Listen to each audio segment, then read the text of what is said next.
भारत चीन युद्ध अब पुरानी बात हो गई है। सन 1962 के इस युद्ध के पीछे के कारण आज हमें बेहद तुच्छ प्रतीत हो सकते हैं, क्योंकि हमेशा से दोनों देश मतभेदों को शांतिपूर्ण तरीकों से सुलझाने में विश्वास रखते रहे हैं। मामूली दिखाई देने वाले कारणों के बावजूद युद्ध हुआ और विश्व इतिहास में इस युद्ध ने अपनी अमिट छाप छोड़ी। युद्ध का एक कारण अक्साई चीन था, जिसे चीन ने अपने जिंगजियांग क्षेत्र का भाग घोषित करना शुरू कर दिया था। चीन के साथ तनाव तब और बढ़ गया जब तिब्बत की आंतरिक उथल-पुथल के कारण दलाई लामा को भारत ने शरण प्रदान की। चीन के साथ इस आकस्मिक युद्ध के लिए भारत पूर्ण रूप से तैयार नहीं था, परंतु भारतीय सैन्य दल के बहादुर सिपाहियों द्वारा प्रदर्शित साहस और कर्तव्य निष्ठा देख सबकी आंखें खुली की खुली रह गईं। आइए परमवीर चक्र विजेता धन सिंह थापा, जोगिंदर सिंह एवं शैतान सिंह के साहसिक कार्यों के संबंध में पढ़ें एवं शांति संदेश को और अधिक प्रभावी ढंग से फैलाने की आवश्यकता पर चिंतन मनन करें। धन सिंह थापा का जन्म 10 अप्रैल 1928 को हिमाचल प्रदेश के शिमला शहर में हुआ था। 28 अगस्त सन 1949 को धन सिंह ने भारतीय सेना की 1/8 गोरखा राइफल्स में कमीशन प्राप्त किया। वे एक साहसी योद्धा थे। चीन के साथ सन 1962 के युद्ध के दौरान उन्होंने अदम्य साहस और सूझबूझ का प्रदर्शन कर भारतीय सेना को गौरवान्वित किया। धन सिंह थापा लद्दाख के सिरजाप पोस्ट 1 पर तैनात थे। उस समय उनके साथ कुछ ही सैनिक थे और युद्ध लड़ने के लिए बहुत कम संसाधन थे। लद्दाख के पहाड़ों के रास्ते बहुत दुर्गम थे और प्रकृति भी अनुकूल ना थी। इसके बावजूद उन्होंने चीनी सैनिकों का डटकर सामना किया। धन सिंह थापा अपने मानवीय गुणों के कारण भी याद किए जाते हैं। वे एक योग्य, सीधे साधे, धार्मिक और मानवता में विश्वास रखने वाले इंसान थे। फुटबॉल खेलना उन्हें बेहद पसंद था। टीम भावना से काम करना उन्हें आता था, चाहे वह खेल का मैदान हो अथवा युद्ध क्षेत्र।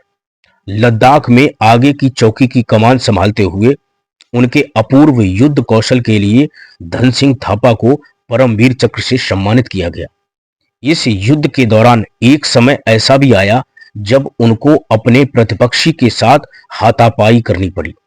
वे बुरी तरह से घायल हो गए और चारों तरफ आग से घिर गए। फिर चीन के सैनिक उन्हें कुछ अन्य लोगों के साथ बंदी बनाकर ले गए। बंदी लद्दाख में भारत चीन सीमा पर चीन की हलचल से भारतीय सेना को खतरे के संकेत मिल रहे थे। चीनी सेना से भारतीय सीमा की सुरक्षा के लिए वर्ष 1962 में सिरजाप फर्स्ट सैनिक चौकी की स्थापना की गई थी। चीन लद्दाख सीमा की अपनी चौकियों को सुदृढ़ कर रहा था। सिरजाप पोस्ट फर्स्ट पर केवल 28 सैनिक तैनात थे। लद्दाख की अनेक चौकियों पर सैनिकों को बांटकर तैनात किया गया था। लद्दाख के चुशूल सेक्टर की सिरजाप पोस्ट फर्स्ट पर घमासान युद्ध हुआ था। सिरजाप पोस्ट फर्स्ट पैंगोंग त्सो के उत्तरी भाग में स्थित है। डेल्टा कंपनी 1/8 गोरखा राइफल्स के सिपाही चौकन्ने थे और गश्त करते हुए किसी भी आक्रमण का उत्तर देने के लिए तत्पर थे। ऐसा कहा जाता है कि युद्ध केवल शारीरिक शक्ति का प्रदर्शन करने के लिए ही नहीं होते हैं। युद्ध को जीतने में सेना की रणनीति और समझदारी का भी बहुत बड़ा योगदान होता है। भारत चीन के सन 1962 के युद्ध में ऐसा ही देखने को मिला था।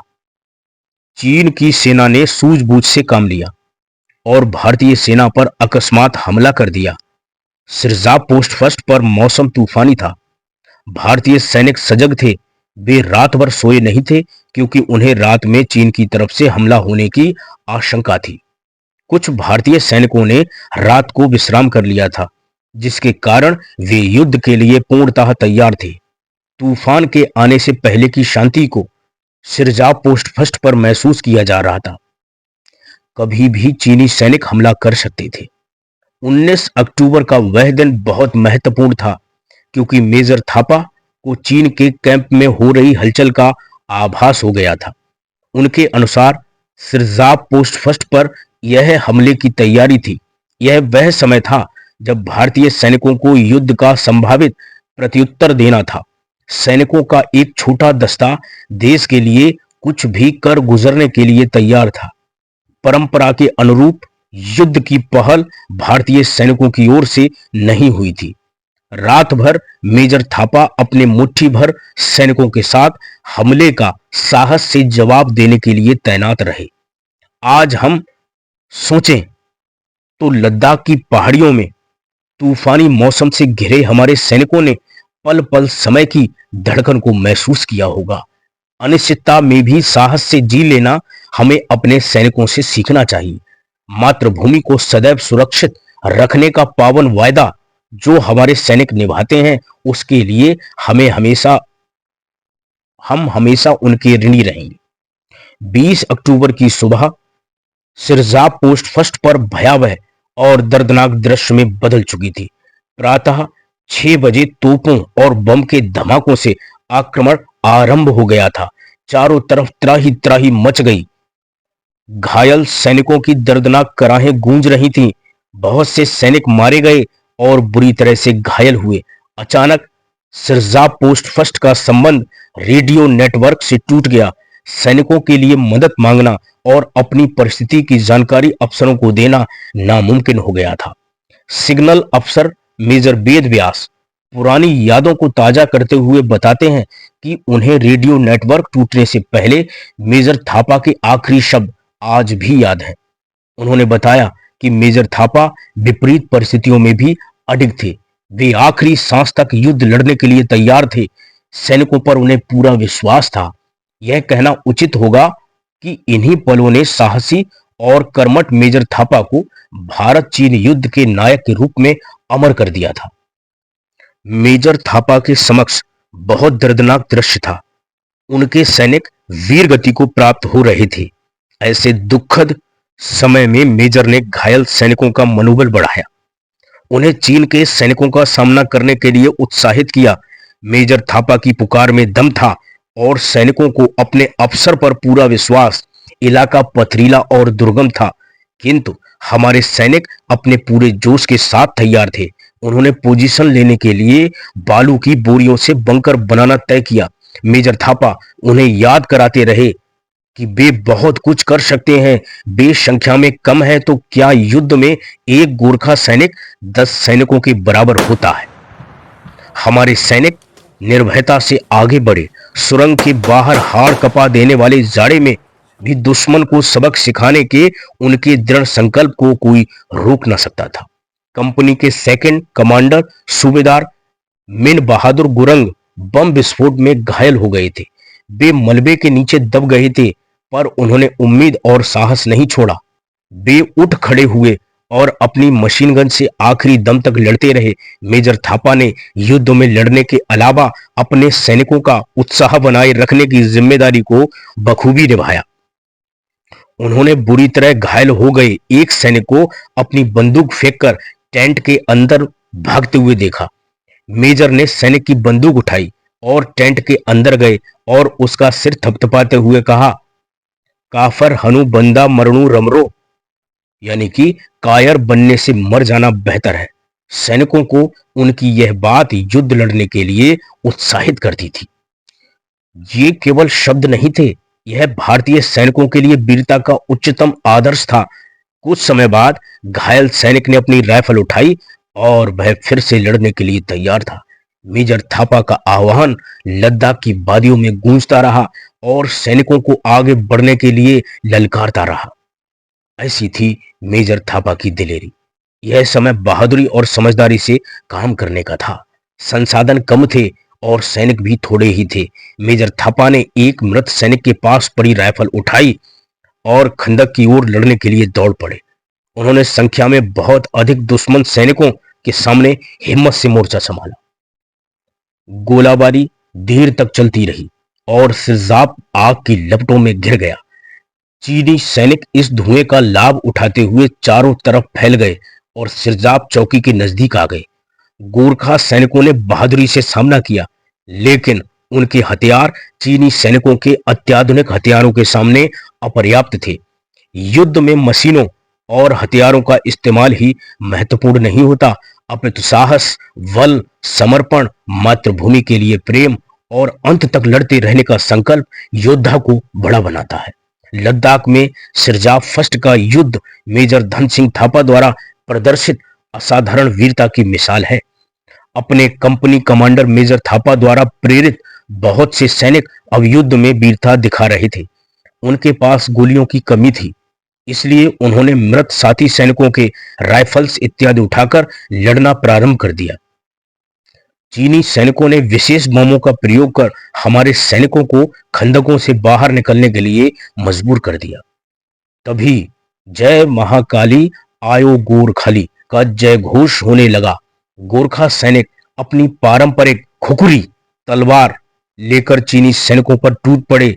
मेजर थापा उन कुछ सैनिकों में से थे जो अंत तक लड़ते रहे। ऐसा माना जाता है कि युद्ध का अंत विजय से होना चाहिए। युद्ध में हार जाना मानो अपनी इज्जत खो देना है। वास्तव में युद्ध में हार जीत से परे वीर योद्धाओं की कहानियां ऐसी भी होती हैं जो अजर अमर हो जाती हैं। सदियों तक उनके चर्चे रहते हैं और लोग उनको सुनकर नतमस्तक हो जाते हैं। मेजर थापा की वीरता की कहानी इस बात का एक उदाहरण है। मेजर थापा पकड़े गए और उन्हें चीनी सैनिकों ने बंदी बना लिया। उनकी बटालियन में किसी को इस बात की खबर तक नहीं थी। उन्हें युद्ध में शहीद समझकर परमवीर चक्र से सम्मानित किया गया। कुछ समय बाद यह तथ्य सामने आया कि मेजर थापा और सिरजाप पोस्ट फर्स्ट के कुछ जीवित योद्धाओं को चीनी सेना बंदी बनाकर पहले चीन के खुरनक किले और फिर सिक्यांग लेकर गई थी। वे चीनी सेना के लिए युद्ध के बंदी थे, यानी कि prisoners of war. Major Thapa मई 1963 तक चीन के बंदी रहे। वहां उनको बहुत प्रताड़ित किया गया। उनके जेहन से भारत, उनकी मातृभूमि की यादों को मिटाने की पूरी कोशिश की गई। यहां तक कहा गया कि उनको आजाद करवाने में भारत सरकार की कोई दिलचस्पी नहीं है। हर रात की एक सुबह होती है। मेजर थापा अपने देश और परिवार से बिछड़कर बहुत दुखी थे। उनकी दोस्ती एक लड़के से हो गई जो जेल में उनके लिए खाना लाता था। मेजर अपने मन की बातें उस छोटे चीनी लड़के से करते थे। उन्होंने उसको अपने देश परिवार के बारे में बताया। जब मेजर थापा लड़ाई में जाने की तैयारी कर रहे थे, तब घर पर उनकी पत्नी मां बनने वाली थी।